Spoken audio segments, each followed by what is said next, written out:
booktubers, my name is Lauren, you're watching Dreams Books Courage, and today is Top 5 Wednesday, this one being a very exciting topic, and that is your favorite maps. And at first I thought this one would be really easy to do, that I would just have lots of maps to choose from because just on this bookshelf alone I just have only fantasy books. So I thought that I would be able to find 5 maps very easily, but on this shelf I only have 4 maps, which is crazy to me because I feel like I read a lot of fantasy, but apparently a lot of those books do not have maps in them. I decided to pick another one off of my TBR shelf, but all these maps are super interesting and very different from each other, so I am very excited to show them all to you. So let's go ahead and get into them. And so in the top 5 spot, our first map comes from The Chronicles of Narnia by C.S. Lewis, specifically within The Magician's Nephew, which is the first book of the series. I will just be leaving a picture right here of what the map looks like. I feel like if I just try to show you up close, it won't work very well. This map just brings back a lot of memories to me, which is why I put it on my top 5. I don't think it's like the best map ever or anything like that, but I think that the names on it are very unique and it definitely holds a lot of personal memories for me.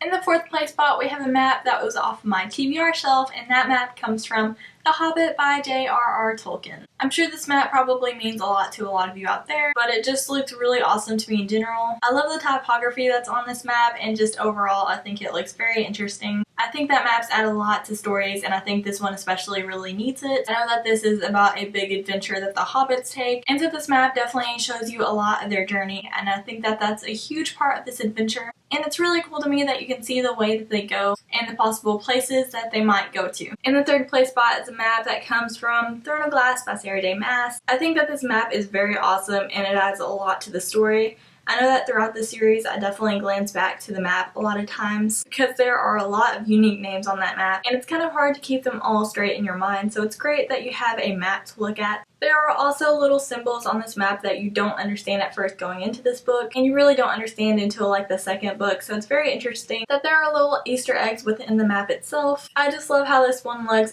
And again, this map can show you the paths that these characters go on, and it's just a very great reference for this book, especially to have. You might be very curious about a lot of places on this map because I know at first I definitely was, and so it's really cool that there are so many places that we know that we'll probably explore throughout the series, and I'm very excited about where the series is going to go within Queen of Shadows. In the 2nd place spot, we have the map that comes with Ink Death by Cornelia Funk. If I remember correctly, this map is not featured in the other 2 books, but it definitely plays a large role within this book because you actually see a map of the ink world. There are a lot of scary and creepy places on this map. Names like Gallows Hill and the Lonely Farm definitely sound very creepy. I love how beautiful this map is and how detailed it is, and it definitely adds a lot to the story. This is a chunk of a fantasy book, and so it definitely needs this map throughout it. This map definitely adds a lot of character that is very necessary to the story. In the 1st place spot, we have a map that is from another Sarah J. Maas book, and that map is from A Court of Thorns and Roses. This map is just as beautiful as the one in Throne of Glass is, but I feel like this one doesn't really get the recognition that it deserves. There are 7 different courts within A Court of Thorns and Roses,